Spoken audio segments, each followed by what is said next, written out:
Here we go. 3, 2, 1. Boom, and welcome to the Big Honker Podcast, brought to you by Shin Gear, the best waders on the market. I'm Jeff Stanfield with the world-famous Andy Shaver. Have you got your Shin Gear vest back in yet? No, I have not. It is in Belize City. Some oversized, overnourished Belizean is probably wearing it. I can't believe you forgot that on the plane. I was using it as a pillow, and somehow I started talking to your mom, so it's her fault, and I realized it as soon as we got off the damn freaking airplane in the deal. So, not good, Jeff. No. So, Mr. Jones, if you will please send me another vest. He said it was on the way, so. Have you talked to him since then? I have not, but he told you it was on the way. Yeah, well, I know it would. You know how the mail is. But I would have wore it today. But anyways, with us today from Mansfield, Ohio, which I've did a geography lesson on it. It is 1 hour from every place in Cleveland, basically. 1 hour from everywhere in Ohio except for Cincinnati, and they're way down to the south. They're almost Kentucky anyways, and they put cinnamon in their chili, so who knows what the hell's going on there in Cincinnati. You can't trust them. Joe Wesner with Ultimate Veteran Adventures and Valor Charters. Joe, how are you doing? I'm good. How are you? I did not fuck that up either, You knocked it out of the park. Yeah. Did not. Yeah. Knocked it out of the park. I got relaxed when I talked about them people eating Cincinnati, eating cinnamon on their chili. On spaghetti. Are you a fan of Skyline chili? So I had it one time. That's a no. My buddy about it. I'd go back. I'm not gonna lie. I'd go back. One of my best friends in the entire world. He's from Centerville, Ohio, and he brings the Skyline chili down. And they make a dip, and it's actually really good. It's cream cheese on the bottom, Skyline, and then just like shredded cheese on top. Melt it, and you dip it. It's really good that way. I don't know that I would have it on spaghetti though. See, that don't bother me as much because I'm Italian and I grew up eat pasta with everything. My mom used to make some kind of chili mac stuff on some kind of noodles, and it was actually it wasn't bad. I'll get the cinnamon in the chili is what throws me. It's good. I don't know. There's something about it. I'm a fat guy though, so I like that. Well, I'm a fat guy too, and I love food. But that is one place, that is just something I've never been able to get over, is having cinnamon in your chili. But it is very, very popular, and people from Cincinnati, they get really, really pissy acting when you make fun of them for that. Yeah. Are you native Ohio? Are you native from Ohio? Are you born and raised, or you settled there? No, born in Pennsylvania, raised in Pennsylvania. Well, born in Florida, raised in Pennsylvania. Joined the Army, came back to Pennsylvania after I got out. And then my wife is actually from here in Ohio. So we moved back here to be closer to her family. There's not a whole lot of, what is it, 4 or 5 hours from Pennsylvania? So, I mean, it's not like... No, they're like, it's real close in one spot. Well, yeah, in spots, but... The border, yeah. Right, but where you are from your hometown, what are you, 4 or 5 hours? From where I grew up, I'm 7.5, 8 hours. 7.5, 8 hours, so a little bit further. Did you go to the hunting show this year in Harrisburg? No. I grew up going to that. We were only, an hour from it. So I grew up every year. That was our thing. Just didn't make it out this year. I wonder if it had very much fanfare to it, or is it dying like the rest of most of the hunting shows? I heard it was pretty good. I had a buddy who's a vendor there, and he said it was packed. So. All with the Amish people? Oh, yeah. Dropping them in bus loads? That was the craziest shit I'd seen. I did that one year, and it is a big venue and had a lot of people and had people from all over. And I think it's the second best hunting show I've ever been to back in the day of hunting shows. The Trophy Hunters in Fort Worth is by far the best when it comes to being busy, but that was a really impressive show. And the funny thing was the Amish kids that would come there, and there would be the Yoder, the guy with all the Amish garb on and the little starter beard going, and he'd be with some chick in a little mini skirt, some hot little, local gal, and then you'd see the dude in the rock and roll T-shirt with the little Amish chick. So they were dating outside of the religion for sure, a lot of them. On his Rumspringer. But they were a ton of them there. Gosh almighty. Oh, yeah. They're everywhere. They're annoying. Not gonna lie. You have to share the road with them. What a pain in the ass. Oh, yeah. I've seen a video, and I don't know if it's true or not. It's like it's the carriage, and it's like in a Walmart parking lot, and it's just rocking back and forth. Always thought that'd be funny to roll up on. Horse is just like he's just standing still. Yeah. We were in, I think, Pennsylvania somewhere, and there was we was in Wisconsin, and there was a an Amish buggy there. The guys were filling up propane tanks, putting in the back of the damn buggy. I thought, shit, why don't you just get you a car? Put the NOS on it. So you do a lot of good things for people, and you have this Ultimate Veteran Adventures. Tell us about that. All right, so it's a nonprofit. We take veterans currently serving, Gold Star families. We take them all over the country, hunting, fishing, pretty much anything we can do to get them out, and therapy. It's the best therapy we could do, in my book. Is that how you ran across Dan Reese? Did you meet him at this Horicon Marsh event that they have on? Yeah, I met Dan at the Horicon Veterans Hunt. 3 years ago, maybe something like that. 3-4 years ago now. We just stayed in contact. He's a good guy. He's a little out there, but he's a good guy. He is a good guy, and that's a great event that does a lot of good for a lot of people. Now, explain your Gold Star families. Now, Gold Star is someone who passed away in service. Is that right?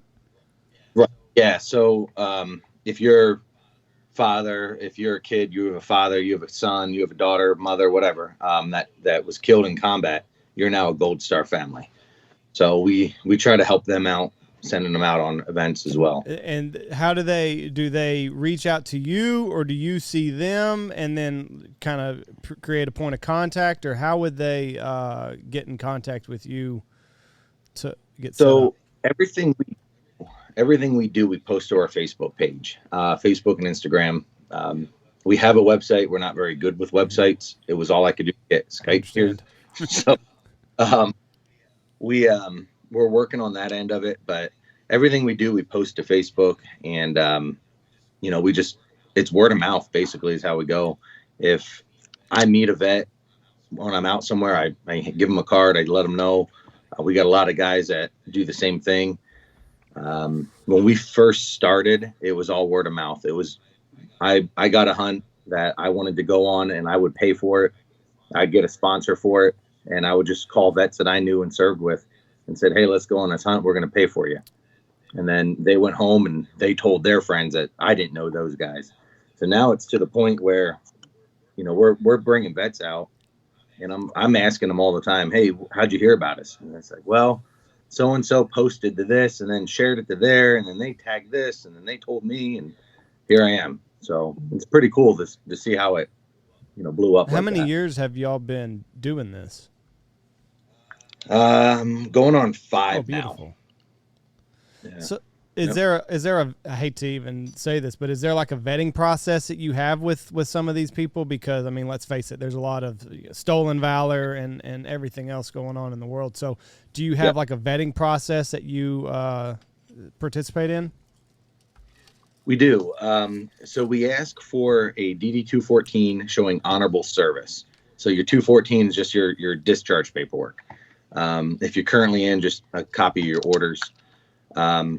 So we do a little background on them, just with people we knew or still know that are in, or have a pretty good, what's the word I want to use? They have a pretty good network, right, I guess, in the military still that I can call people and just find out a little bit of background on people. We look at their Facebook pages but we do ask that you served honorably, and that'll show it on your paperwork. Do you ever watch those videos on Facebook where the guys are like calling out these guys that are in their military uniforms, and they're like, "You've got your patches on all wrong. Like your shit's not tucked in." That's cringeworthy. Yeah. Oh yeah. I just laugh at it now. I used to get really mad.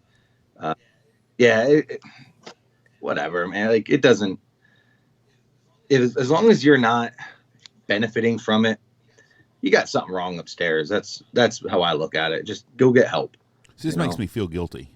What do you mean? Well, when it was not so uncool to be stolen valor, I told a couple of girls I was a Navy SEAL 30 years ago at a bar a couple of times, maybe. Yeah, but you were 22 years old trying to get laid, Jeff. So nobody even knew what a SEAL was back in the early 90s. Right? Like that was still like an urban legend. Like, oh, you work in a circus? Yeah. Like, what's he do with circus? What's he do with these animals? Now I look like a walrus, but back then I was a Navy SEAL. Yeah.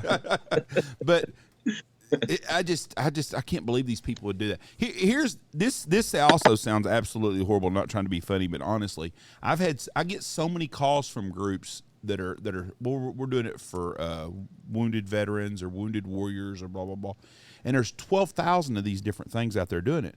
And then I find out that I had a guy call me one time, and he was a fraud. He was trying to get money lined up, and he was trying to make, half the money for the hunt. Like, he would go to one place and raise the money and say, hey, we need $10,000. We're going to take 10 veterans on a waterfowl hunt for 3 days. And he gets these people to give him $10,000, and then he'd call me and say, hey, we do this, and we pay for half price. We'll pay you $5,000 if you'll do it, and you'll donate $5,000. Well, he's making $5,000 on the side and doing this all the time. And it gives a bad taste in outfitters' mouth when they deal with this because, hey, I love America. I got an American flag here. I got a son in the military, and we have done many of the hunts. But you got to be so careful these days with who you're dealing with. Y'all have to deal with frauds on y'all's end, and then the outfitters have to deal with fraudulent people doing what you're doing. Yep, absolutely. And that gives good organizations a bad name. There's so many bad ones out there, but there's so many great ones too. And it's really hard to decipher which one's which, Yes.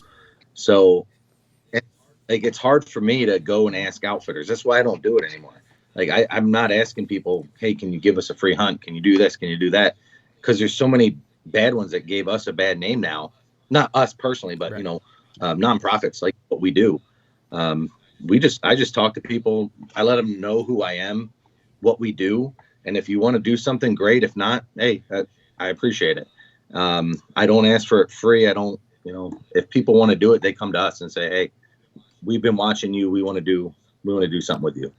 And that's, how we go about our business. Well, I think it's a great deal, but we probably get 100 different emails a year or calls from companies that are doing the same thing. And probably 70 of them are legit.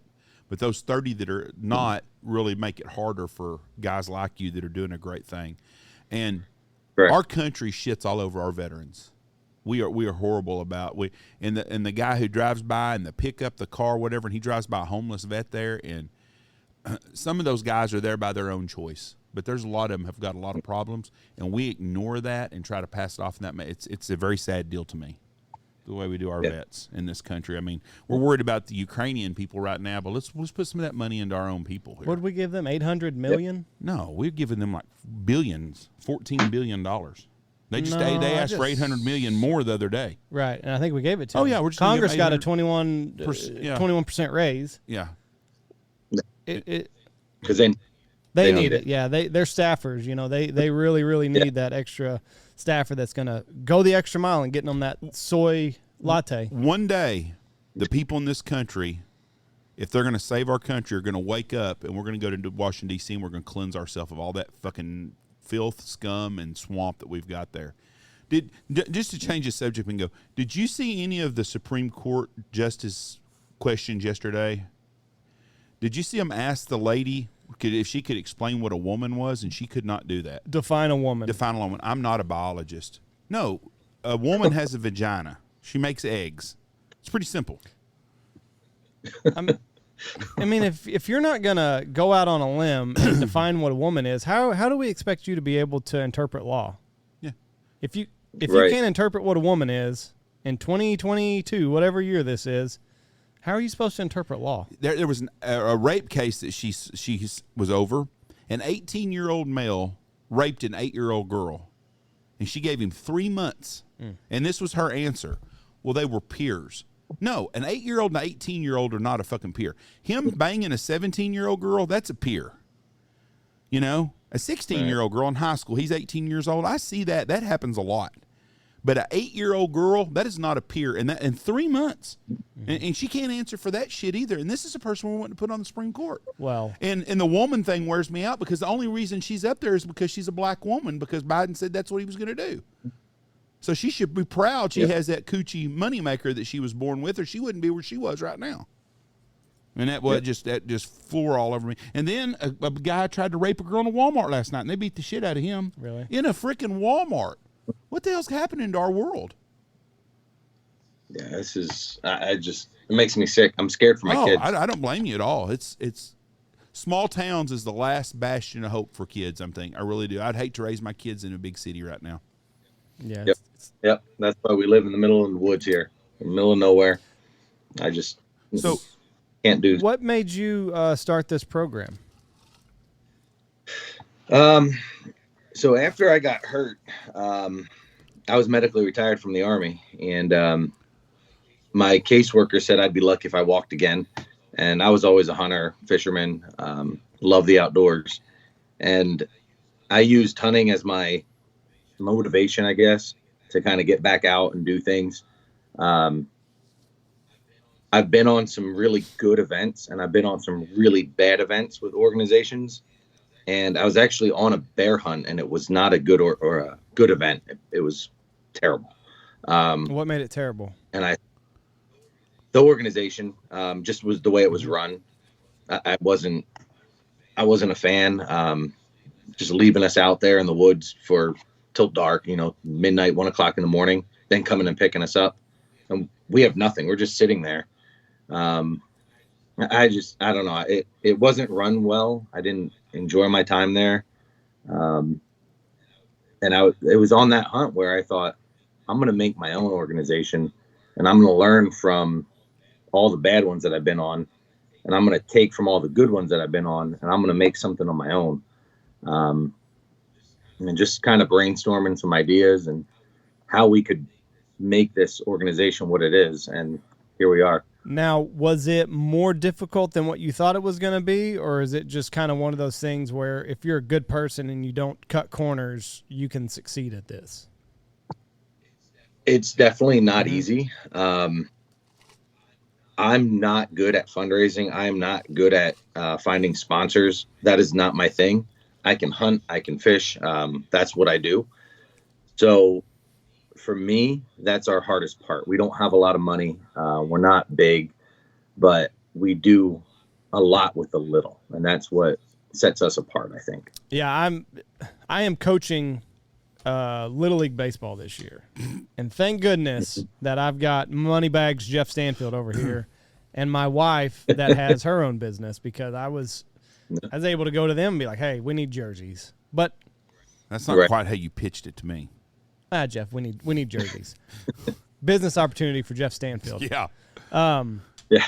But I can only, and I need $150, $175. Like, I couldn't imagine going to a corporation and being like, "Hey, I need $10,000 to take 10 people out here for a weekend." That's a big ask. Yeah. Oh yeah. That's why we don't do it, because I'm not good at it, and I have yet to find the person that is good at it. So just to give a little perspective on what we do, 2019 was our biggest year. We took over 130 veterans and family members, because we do some stuff for families as well. We did over 130 veterans and family members, and we did that on a $7,500 budget. Wow, that's amazing. The only thing we don't pay for is travel. Food, lodging, license, guide if need be. We pay for all of that. But travel is the only thing we don't do. And we did all that on $7,500 budget. Crazy. There's organizations out there, a lot in Texas that I know of, and I personally know of them. If they don't raise, $500,000, they won't operate. One group out of Blows my mind. There's a group out of San Antonio that does that. That probably raises close to $1 million a year, and they do a lot of great things. There's no doubt about it. But they've got some deep pockets, and they've got some guys with deep pockets that give to them every year religiously, and it's a great thing. You hit on something there. I think as much as we have wounded warriors are out there that need help, the kids of dads that they lose or moms that they lose in combat, that's something our society should reach together and take care of those people. Yep, 100%. Now, what were your injuries? How did you sustain them? What were they classified as? Talk a little bit about that. I was blown up by RPG, so it's not fun, I guess. I can imagine. I went, um, I had pretty bad TBI, traumatic brain injury. Um, I had fractured my back in 7 places. I had 5 ruptured discs. Um, both my shoulders were completely. They came out of sockets and tore everything in both shoulders. So both shoulders had to get rebuilt, and then same with my one hip. Jeez. Were you guys in a fight, or was this something that kind of came out of nowhere and surprised everybody? No, we were in a fight. We were on the ground. And then it just, how close was it to like where you were? Was it feet away? What, when you? Yeah, when it Yes. detonated, yeah, maybe 10 feet if that. And it blew me into a ditch. And that got me because I fell in a ditch. So all the shrapnel went over me. So that's kind of what saved me, I guess. Saved your life was falling into the ditch. Yeah. Did you black out? How much of this do you remember? Do you remember the impact and then you wake up in a hospital, or how much? Yeah. So I mean, I remember most of it. I know I blacked out for a while. I don't know how long. Minutes, I would say. I don't think it was too long.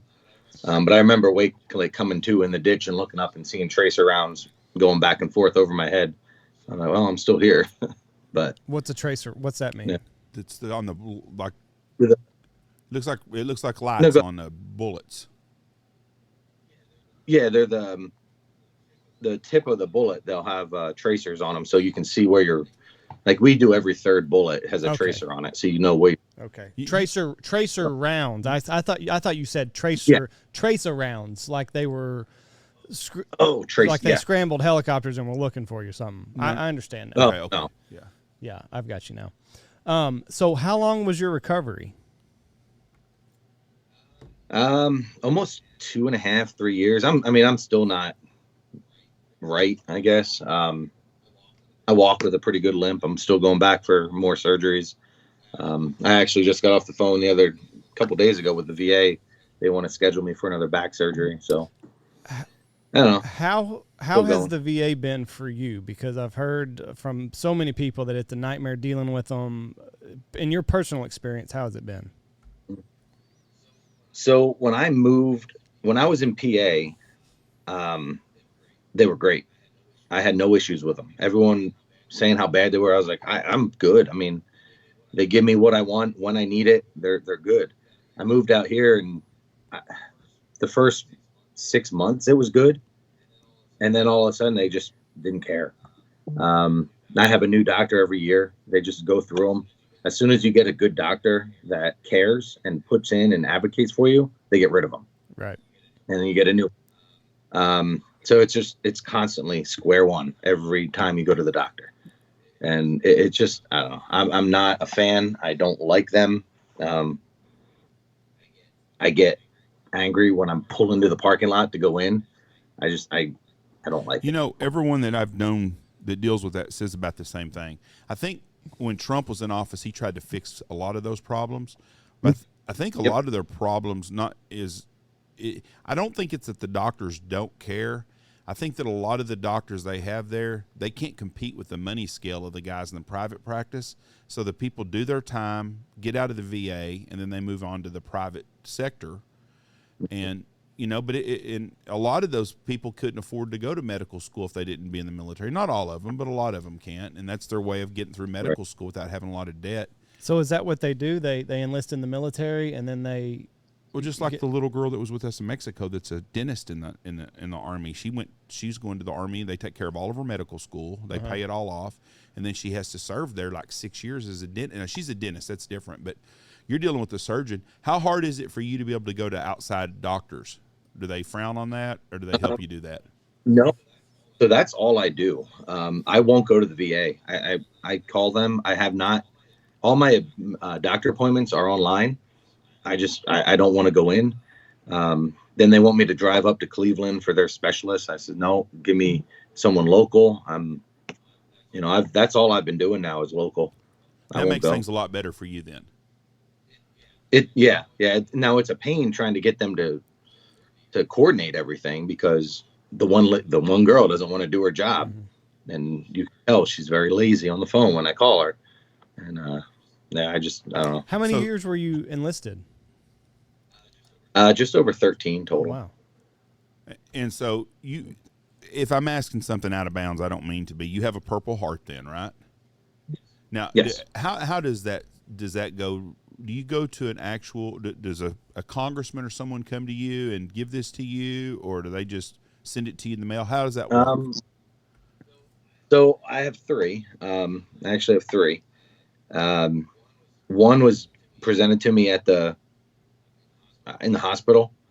One was, we had a ceremony and they pinned me one, and then the last one they just mailed it to my house after I was retired. Wow, you have 3 Purple Hearts. Yep. Well, I'm very proud that what you did for our country, and I appreciate that very much. And God bless you for that. That's I would say an achievement, but that's not an achievement you want. But that speaks volumes the kind of person you are. Most people won and they're out. Yeah. I was just unlucky. Yeah, I would say that too. Yeah, I don't know what the record is for amount of Purple Hearts you can achieve, but it's pretty remarkable. A lot of them, you said. Yeah. Yeah, I know a buddy of mine, he's got 4. I think guys back in Vietnam, they have like 6 or 7.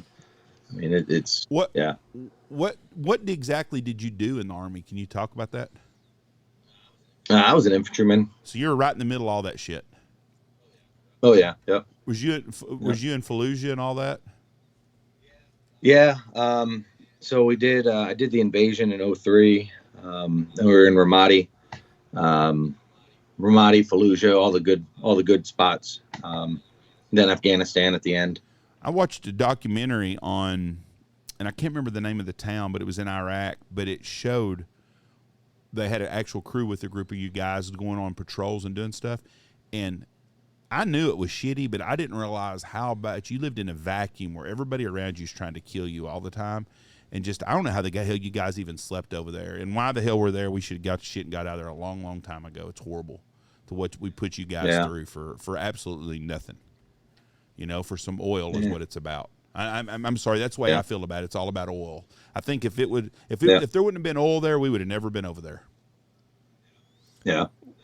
No, I don't know. It's above my pay grade. I just do what I was told, and guys tried to kill us, so we killed them, and that was my take on it. I guess if you could do it all over again, would you? That's in an a American heartbeat. soldier right there for you. Yep. That's what it's about. Heartbeat. So I miss it every. really, is it so? Yep. And I don't like Jeff said, if we're speaking out of turn, just let us know. But is that what the hard part is when you get out, is not having that? Or is it a culmination of, hey, I'm injured, like what's my life going to look like in 5 years, and I don't have that? Or what is it?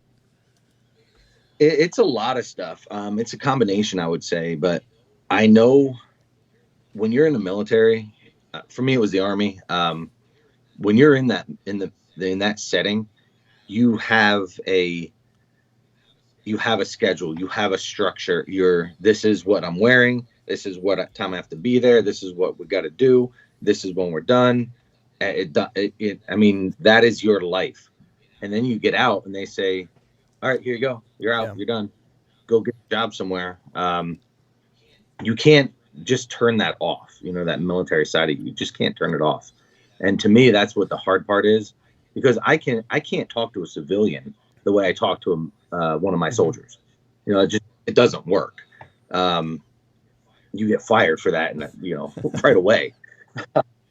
It's, I don't know, the joking, that lifestyle. It's really well. It's tough. A very dark. You guys have a very dark sense of humor, and you know, you talk to people outside of the military, civilians, and they're like, they're fucking joking about that, like. Yeah. You know, I've been around some of these guys, and like some of the shit that they say to one another, you're like, oof.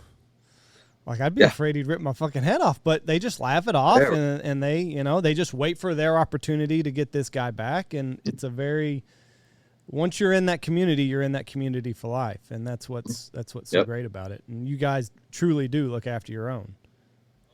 Oh, absolutely. So I want to ask you this, and it seems to me, that we're seeing more and more post-traumatic stress disorder.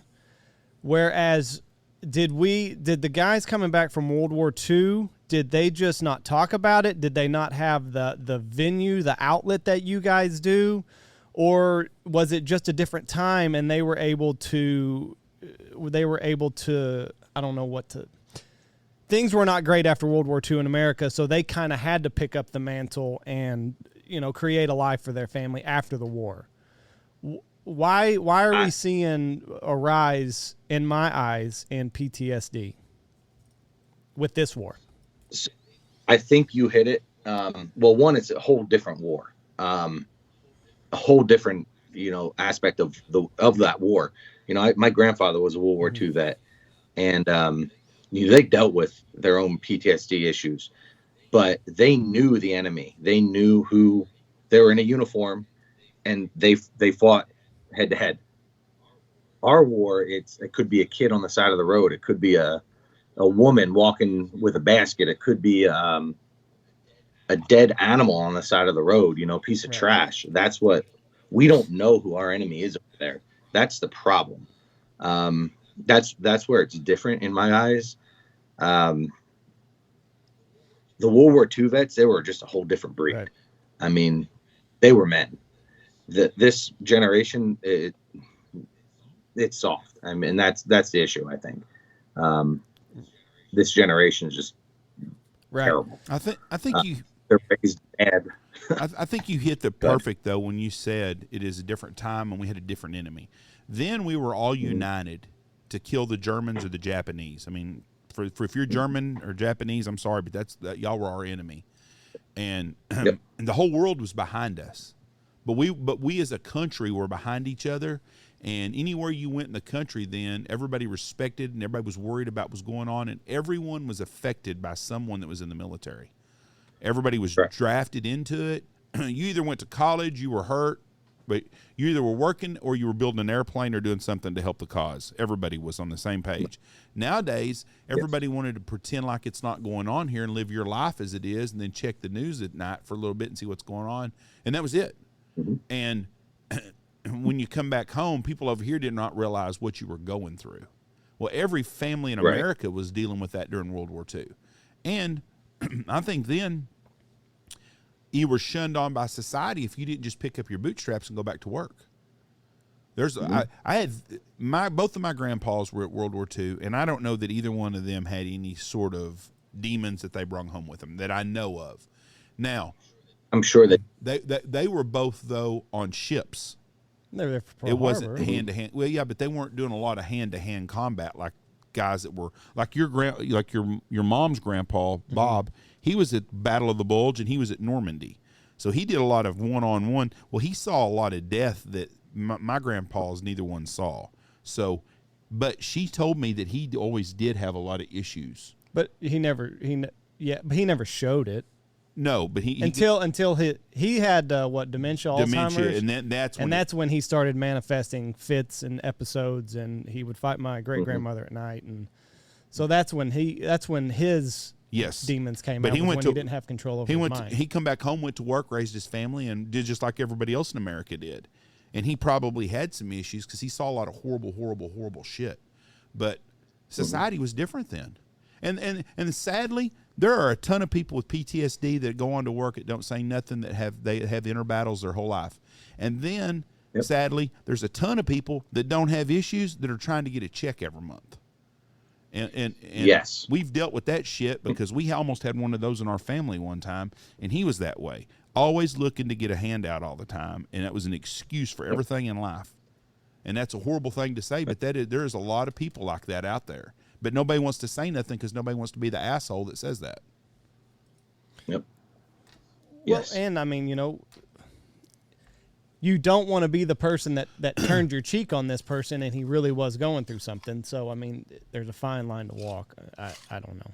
You deal with this all the time. And that's why we do what we're doing. We try to get the vets out and we try to spend a few days with them if possible, because we've all been there. We go through it. We've been through it. We're currently going through it. So we can talk to these guys and we can kind of weed them out. when we're out there. Like, all right, well, you're only here for a free Right. hunt. You're not here because you truly need it. So you're not going to come back. And that's just how we do it. I mean, I'm sorry, but um, we're not going to invite you back if we don't feel like you truly need this. I mean, there's guys that we've had back 3-4 times, and we can see a progression in them on how they're progressing. Right. And they truly needed that. It doesn't matter if they catch a fish. It doesn't matter if they kill a duck. It doesn't matter. They just need to be there and be around other vets and talk, and seeing them open up. That's what it's about. Right. Yeah. It's not the free hunt. It's not any of that. It's let me get you out of your headspace. Let me get you out of your house, get you out in nature, which does wonders whenever you get a little bit of sunshine on you. And there's plenty of chemistry that supports just being out in the sun and how it affects your mood. Mother Nature can fix a lot of things. Sure. Yeah. And, and I think that more than anything is what separates this generation from the World War II generation is, if you got on this path, nobody is coming. The consequences aren't like they were for the World War II vet when he came home. Like it was life or death whenever he came home because he had a family to raise. There weren't all these programs to help. It's terrible what we've done to our veterans today, but I mean, you look at it back then, and World War II vets, they were really just like, you're home and best of luck to you. Thank you for your service. Yes. But carry on with your life. I think now, and I think it's great that more and more veterans are coming out and talking about their issues, because that's how we get better as a society, and that's how we know where we have lacked in the past. So I think it's great that we see people coming out and like, listen, I've struggled here, because that lets other people know that I'm not alone. And whenever you can get these veterans that are on their third or fourth time with you, they can get that new person and be like, listen, this is the ways this organization has helped me. Like, just trust the process, come out with us, and we can get through this together. Yep. And we team up with other organizations as well. So there's other organizations that guys will go to, and then they'll contact us and say, hey, that so-and-so, he could really use one of your events. And so we work with other organizations all the time.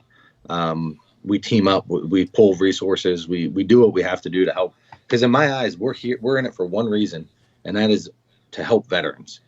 And if there's organizations out there that they don't want anything to do with anyone else. It's all them. It's about them. Yeah. I don't work with you. I'm sorry. That's just, how it is. But, and there are buddy systems, but they're not helping veterans the way they could be helping veterans. Yeah. Have you ever had a guy that you invited that said, no, I don't need you. I don't need the help. All the time. All the time. That's got to be disheartening. Yep. Yes and no, because a lot of them, some of them I know where they're coming from. You're sorry. Good. Happens all the time. Yeah. Some of them I know where they're coming from. Sorry, I got turkeys running around at my feeder down there. It's about that time. It's about that time. Yeah. Sorry. We, what was I saying now? Guys that turn you down. Yeah. Oh, yeah. So a lot of them they're just too proud, I guess. They don't think they could use it. They think there's other people better suited for it than them, that need it more than them. And some of them are right, but some of them, they really need it. And they're just too proud. They want others to go instead of them. And I love it, but at the same time, they're the ones that we're going to try and do one-on-one things with. Yeah, it's hard to turn that service mind off. Like, just take care of other people. I'll be fine. Don't worry about me. Yep. Where did you fall on that spectrum whenever you first came back over here? Were you more receptive to the programs, or were you one of those others that was kind of like, no, just there's other guys? So at first, I went back and forth. My first reaction was, no, I don't want this. I don't need this. Let others go. Then I did a few, and I was I felt, so my ex-wife, she would tell me, there's a reason, like you come back a whole different person when you go on these events. So then I started going more, and then she wouldn't want me to go because I was gone too much. So now she's my wife, and I'm all the better. So we, so I went back and forth. In the beginning, like I said, I wanted others to go. When I finally accepted the help and I went, it was life changing. Now I'm at the point I get invited on a lot of events, just with my background and stuff like that. And I'll go. Sometimes I'll go. But while I'm there, I'm always talking to that organization, whoever's running it, telling about UVA, what we do, and trying to team up in some way to get others on these events. There's a great organization called Life and Liberty. They're in Texas. They're in Amarillo, I believe. Life and Liberty Outdoors. They take veterans and kids with terminal illnesses out on a weekend hunting, high fence hunting. And I've probably got 6 or 8 of our guys that I know on this event, guys that I know personally that will not go on an event with us. And I'm like, you need to go with them. Like, you need this, you need to go. So now I'm at the point where I try to give back as much as I can, through organizations that I've gone on, not just mine, but others. Yeah, that's very commendable. What all hunts have you gotten to take these guys on? What's a normal fall, spring for you? For my organization, it varies. We try to do a lot of waterfowl. We do a bear hunt every year up in Maine. That's a week long. But we have like 1 or 2 duck hunts. We have, deer hunts. Sorry. That's pretty much it as far as the big game.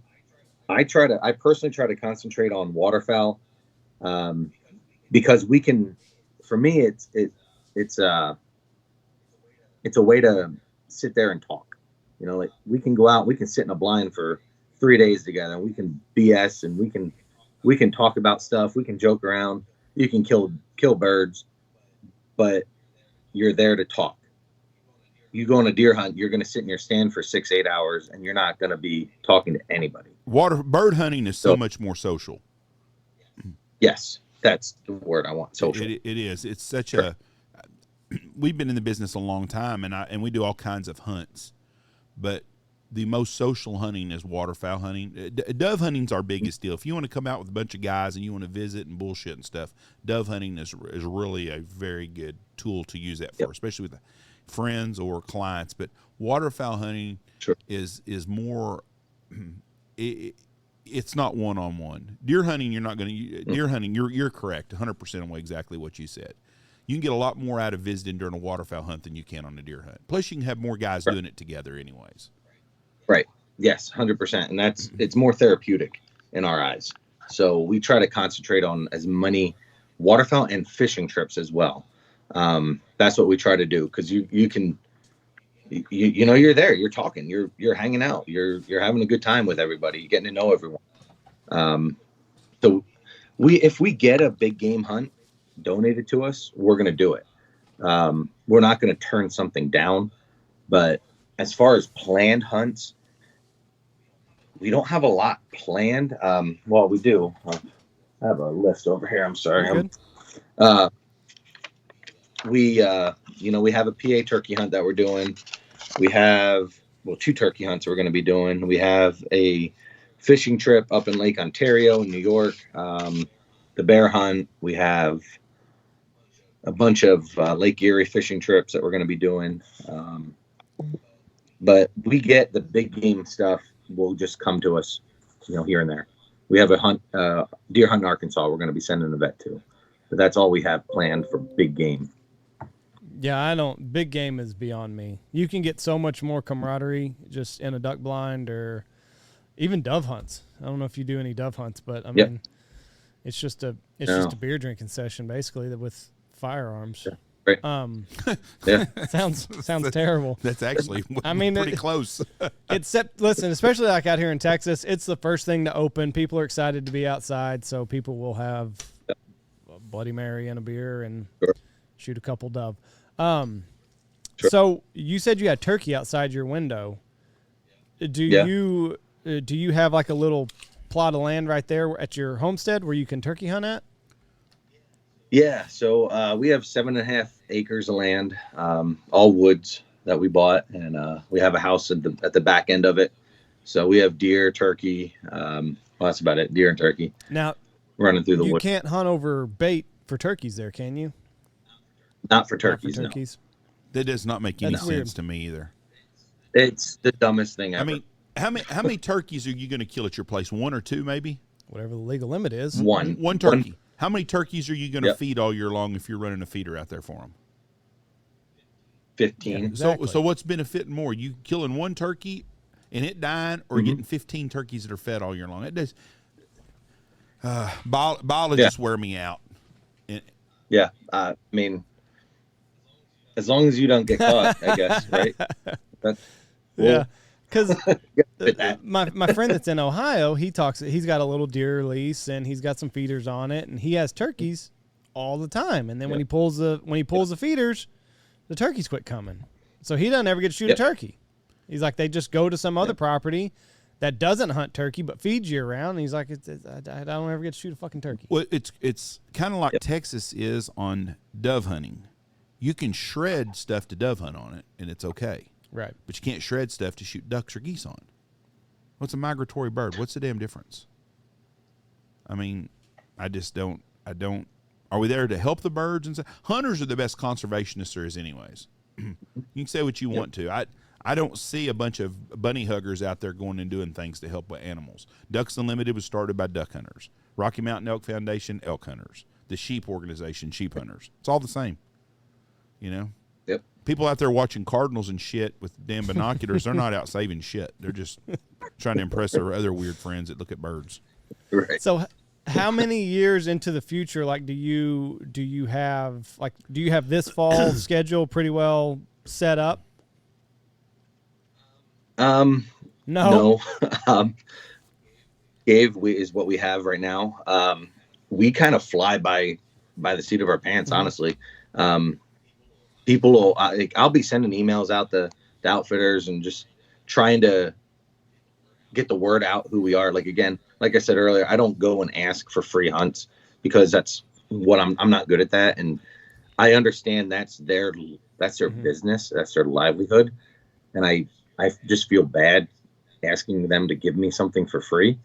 So if it comes up, we do it. And we have people out there talking to people for us, and they'll contact me and be like, hey, I just talked to so-and-so. They want to donate a hunt to you. Okay, let's line it up. Let's do it. Or we'll have hunts where buy one, get one free. So we had an outfitter in out west. It was turkey hunting. I forget the name of them now off the top of my head. Heartland Pride Outfitters, turkey hunters. They said, hey, you send a vet, you pay for one vet, you get a free vet. Like, okay, that's a pretty good deal. So, we did stuff like that. I'll tell you what I'll do.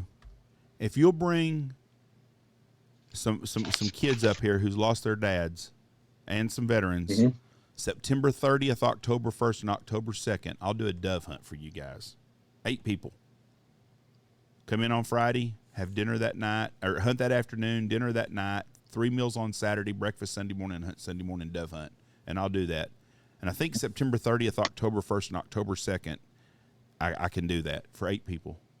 It could be the next weekend. I'll need to look at my calendar, and I don't have it on me on this laptop, but I will do that free of charge. So September 30th, October 1st, and October 2nd. Uh-huh. Or if that doesn't work, October 7th, 8th, and 9th. Well, no, I think it's going to be the September 30th. I know, but you just said yes. It's one of the 2 weekends. It's one of those but 2 weekends. I think I'm 99% sure it's September 30th weekend is when the weekend I can do it. I have a room for 8 people. Okay, but I'll do that. Awesome. Kids and soldiers for their families. But okay. 8 now, people. Would you want a veteran with their kid, or Gold Star family, Gold Star kid, or whatever you think would be best? Okay. Because that's another thing that, Okay. you know, a lot of people, you got to kind of figure how this group is going to mesh on your end too. So like that's not always the easiest I'll thing. tell you what, I'll just leave it up to you. There's 8 spots that weekend. And you bring whoever. Food, drinks, the hunts, everything's on me. Awesome. Thank you so much. Now, when you say drinks, Well, whatever we serve in here at the lodge, Yeah, not alcohol and stuff. They need to bring their own cooler stuff, but snacks and stuff like that's on y'all. What we do here, our normal package is what I'm giving. yeah, and alcohol's never. No, we'd have some alcohol. poor people drink us. But Yeah. I had a guy call not long ago, and he asked that. Now, do you include all our alcohol on that deal? No, sir, I sure don't. First of all, my insurance. Second of all, I don't want a bunch of damn drunks to deal with. yeah. Yep. And that's the thing. Like So when you have an open bar, people get fucking silly. But if they have to bring their own, Yes. they kind of monitor themselves. So for us as a nonprofit, we will not provide alcohol on our events. No. We try to limit any alcohol, honestly, because 1, we're a nonprofit. 2, I don't know if you're an alcoholic, you're a recovering alcoholic, what meds you're on to where it could affect you. So we try to just no alcohol. I had 2 really drunk guys last year here, and one of them's a good friend of mine, and he gets drunk all the time. But we don't ever hardly have any issues with. Most people are really good about policing their own, anyways. Yeah. Mm-hmm. Oh, Bob, he's drinking too much. They put him into bed. But we'll have. Yeah, but I mean, and the last thing you want is a service member that just, you know, that's battling demons, and he starts hitting the whiskey bottle, and then at 2:00 in the morning, all of his demons are coming out, and he's got a gun there. And he's got firearms and everything. So I mean, we don't deal with a lot of drinkers, anyways. But most of our drinking, the guys do at nighttime. No. But I'm just saying, like that's the last thing you want on one of these events is for something like that to take place. But anyways, it's 8 spots there for that weekend. What do it made me think of something. I can't remember what the hell it was now. I guess it's not important. Anyways, we'd be proud to have y'all up. I think what you're doing is a great cause, and really touches me with the kids.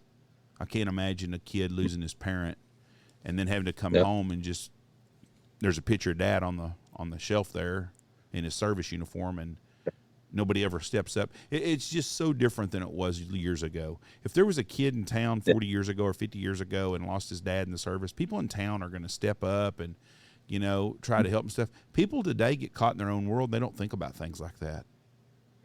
Yep.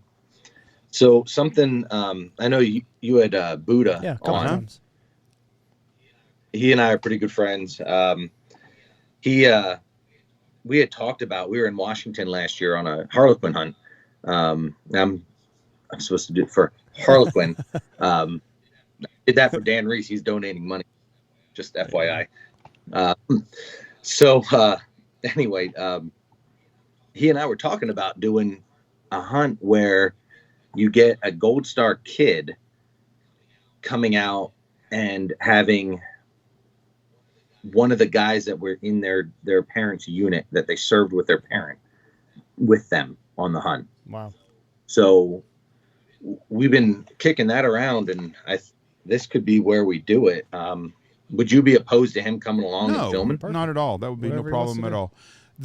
We're doing this to help. Yeah, whatever y'all want, whatever y'all want to do, whatever is you fine. guys need. I mean, you're doing a great cause for a lot of people that kind of get forgotten about in our world. So whatever you want to do, and you know, want to film it, whatever. And you talked about the Gold Star and the guy in his troop. Those people were closer to his dad than probably most any of his dad's friends from back at home, because they had a brotherhood that people I can't relate to that because I've never been there. But I don't. And they were probably there for his last moments. Yes. Too. I mean, you know, they shared him passing on. Yes, there's a different connection there that people just don't. I'm assuming I was never a soldier, and I'm assuming that when you are overseas serving together in war like y'all have been, that there's a brotherhood and a bond that other people just don't understand. And people at home may not even know how close you were with these people that you served with. They may not even know them other than maybe you talking about them on the phone. But there's a unique connection there that other people just don't understand. Yep. 100%. Yes. Yeah. You're doing a lot of good work. So, we appreciate what you do. And I know it can be, I'm sure there's times where you're banging your head up against the wall and things aren't kind of going how you planned for it to go, but you're doing a very, very good service for a lot of good men that stepped up whenever their country needed them to. Real quick, and we can get one last question. So when we pulled out last year, what was it, September? When Biden just yanked the rug out from under everybody, what were your thoughts last fall?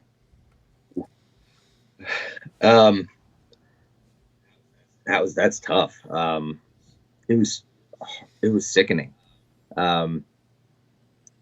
He made us, the ones that served there, he made us look like liars. He made us look horrible. We were there. We told these people we're going to help them. We were there to help those people. And we told them we're not abandoning them. We're there to help. And then just like that, we abandoned them. We're gone. His decision, it made us look horrible, the ones that were there. Just because you told these people, like, hey, everything's going to be okay, we're here to help, just let us do our job. Mm-hmm. And then he just... In my eye, yeah, he just up and gone. It was absolutely terrible to watch. I mean, it was sickening. It really was. It made me not even want to be proud of what I did. Like I didn't want anyone to know I was over there. Big deal, wow, you went to this third world country. Big deal. It was just terrible. I don't know. It was bad. Yeah. A lot of guys had issues with it. Is it just because they see, like, okay, we basically pulled out with nothing and just left these people, we just left? Did you guys feel like your sacrifice was for nothing? Did you feel like what the fuck were we even doing over there in the first place? Or everything? I had a mix of emotions, honestly. I mean, I went through all different things. Questioning why we were there, what we did, what was it for, like you said, to just being dead inside, like no emotion at all, like just not caring anymore and saying screw it. I guess the main thing was why, what was it there for? Why did my buddies die over there? Like, why did I get injured? Buddies of mine lose limbs over there. What was it for? Yeah. Just for 20 years later, just for us to just abandon it like it was just as an afterthought. Yep. Yeah. Yep. No. Yeah. It's tough, man. And we really, really appreciate what you do. I did see Hillary Clinton has COVID now, and she was asking for movie recommendations, and somebody put 13 hours in the comment section. Here's something you might want to check out that just happened to slip through your... She's got it.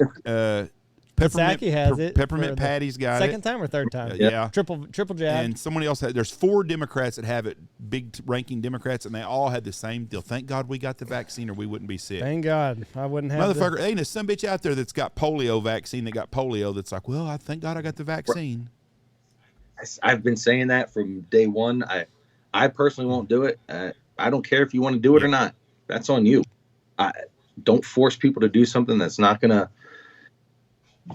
do anything. Like, oh my God, it gets me bad. I mean, my wife almost lost her job. She works for in the hospital, and she almost lost her job because of it. She said, no, she's not doing it.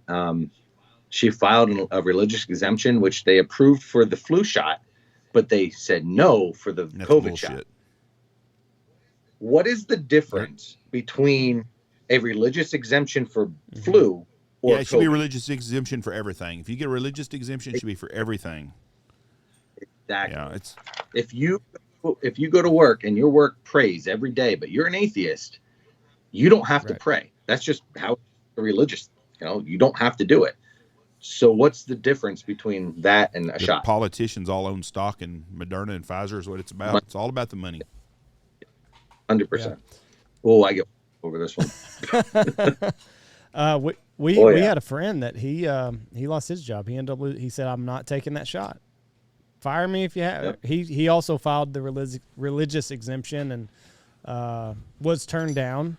And he said he's getting to work from home still, though. Is he? He said there's 2 guys in Texas. Well, there's a multi-global company, and there's 2 guys in Texas, and there's 3 people in Florida that work for the company, and they've all got to keep the jobs because of Abbott and DeSantis. So everybody bitches about Abbott. Abbott helped him keep his job for right now through October. Yeah. And by October, it'll be gone because it's leaving anyways. They need to remove the freaking mask off airplanes. That's the biggest crock of shit there is. That's it. And, you know, and they said they passed it, but they said Biden's going to veto it. Why? Because he owns a lot of Pfizer stock or something. It's bullshit. It's a complete deal. Hey, we appreciate you being on here. I hope you come up and come on the hunt this year if you can. We'd love to meet you and love to have you up here. Absolutely. Thank you. Yes, sir. If there's anything that we can do for you in the meantime, please let us know. And you have your website out. Yeah, give your website so people know where to reach you. It's just www.ultimateveteranadventures.org. We do everything on Facebook, though, so it's just Ultimate Veteran Adventures on Facebook. Instagram is UVA Foundation. That's pretty much it. Perfect. Well, I hope this raises awareness for your cause, and hopefully we see you end of September, my friend. God bless you. Appreciate you. Thank you very much. Just message me, and I'll get you more details whenever. Awesome. Will do. I appreciate it, guys. Thank you so much. Thank you, and have a good day. Bye-bye. Bye. You too. I hit it that time. Great guy, great cause. People need to get behind that. God bless him serving our country and serving the people he does. Joe Wesner, a true American patriot. We didn't even get into his charter company. No, we didn't. We can do that next time. We'll have him on again. Maybe him and Ryan will be out here in September, and we can sit down with the pair of them. That would be an awesome deal.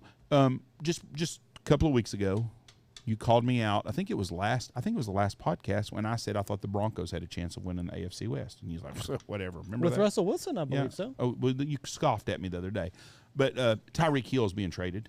No kidding, huh? Yeah, to the Miami Dolphins. It looks like. What is Kansas City thinking? He's what makes their offense dynamic. Guess who they're thinking about trying to replace him with, though? Juju. Give me a minute. Oh, you won't even guess. I won't? No. Marquise Valdez-Scantling. Andy Reid is a great coach. I love him to death. I think he'd be a cool dude to be around, be as your neighbor. He'd be a fat neighbor you could barbecue with. Yeah. If they do this trade with Tyreek Hill, which absolutely makes no sense to me at all, probably the most dangerous weapon in the NFL. Versatile. But he changes your team, the way the deep routes and everything. Nobody is like he is. He's the only guy that can take a shovel pass right here and take it 75 yards to the house. And why you would trade him, I have no idea. This is those deals when you get these monster quarterback contracts, you can't keep your team around them. If Tyreek Hill is not playing for the Chiefs next year, I don't think the Chiefs are a playoff team. Otherwise, you've got Juju. I don't think he's that good. You've got 33-year-old Kelsey. Yeah, they say their offense runs through Kelsey. How many offenses running through a 33-year-old tight end? I had the 32-year-old tight end last year on my fantasy team, and it was a disaster. So now he's a year older, and that was him playing with Hill. Like all the teams have to do now is we take 87 out and we're golden. I don't think that Juju's that big a threat. No, he's not like Tyreek. No, not at all. And if they do trade him to Miami, which is one of the places that he's seeking to trade to, they would have Percy Waddle, or not Percy. Percy was his son, Jalen. That was Percy. That's Jalen's dad. They would have Jalen Waddle, and they would have Tyreek Hill. And they have Parker Kid when he's healthy, and they got Gesicki, the tight end. But the only problem they have is they got Tua throwing the ball. But I'm going to tell you what, you talking about a team Did they go stretch. get Baker? No, I think they love Tua. I don't think Tua is that bad. That's the whole reason. What's his nuts got Flores fired? Gone. I don't think that Tua is that bad. I mean, he was good at. But my God, when you got to open throw, they went and signed 2 offensive linemen. Mm-hmm. Miami will be a legit playoff team next year, maybe. I'll tell you who else. Cincinnati has a real good shot at repeating. They've went and they shored up their. I think they got like 4 new offensive linemen. Yeah, they've done a good job. Miami and that was their weak spot. Miami went and got the top left tackle. They got that Connor Williams guy or Connor McGovern, whatever, the kid from the Cowboys is their left. They got a new left guard and a new left tackle. Yeah. They had Tyreek to their team. They got a really good team.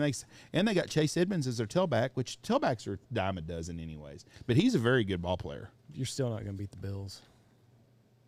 No, I think the Bills should probably be Super Bowl favorites with Von Miller added to their defense. You got your four divisions. 4 division winners, they go in. And then there's 3 playoff spots, right? Yes, because there's 7 teams. I just of the don't playoffs. see the Dolphins eking into the playoffs with. You've got the Chargers, you've got the Broncos, you've got the Raiders. I told you before. I think all 3 before this trade. I thought all 3 playoff wild card teams could come out of the AFC West. I think they're that good. But if the Chiefs trade Tyreek, I don't even know if the Chiefs are a playoff team. I really don't, because they're already a suspect on defense. Right. And Mahomes had times he was not that good last year. And I think when you take Tyreek down, it changes their whole offense. It takes that over-the-top deal. You had to play safety deep on them all the time, so you could throw that underneath stuff. Well, you can't do that when you lose Tyreek. Nope. Juju Smith's not going to take the top off that. I can't believe that they would trade him to an AFC team anyways. They need to trade him to the Packers is what they need to do. Oof. They would be right back in the mix then as a Super Bowl team. They have not done anything to help themselves. No. Other than re-signing signed a 36-year-old quarterback to $500 million or whatever the fuck it ended up being. But there's no reason the Chargers shouldn't be in the middle of things, because they got a rookie quarterback on a rookie deal still. Jets and Dolphins are in serious talk for Chiefs. If they trade him to the Jets, I'd kill him if I was him. Jets and Dolphins are in serious trade talk so he could go the Jets, gosh almighty. Could you imagine? Boy, can you imagine having him on your team with them down like they are all the time throwing the ball? Yeah, but, I mean, from like a mental standpoint for Tyreek, you're going from perennial Super Bowl contender to let's win 4 games. Tony Romo says that quarterback at the Jets is the best young quarterback in football, though. Tony Romo's a sharp guy when it knows football. He missed on that one. Well, who knows? The kid hadn't had nothing to play with. He's early. Tony Romo is early in his career, and I know a lot of people get enamored with him calling the plays from the booth, but he missed. On this one? Yes. We'll see. Are the young quarterbacks between him and Trevor Wilson? Lawrence? He said Zach Wilson's going to be good. He says he's got all the talent in the world. He's not. He might be at the right organization. He's not going to turn the Jets around. The Jets will be the Jets. There are laws in nature. The Jets were really a good football team about 8 years ago. There are laws. AFC Championship game 3 years in a row, I think. With Mark Sanchez. That's how bad they were. Exactly. If they'd have had a quarterback, they'd have been good. The Jets, there are laws in nature. Gravity.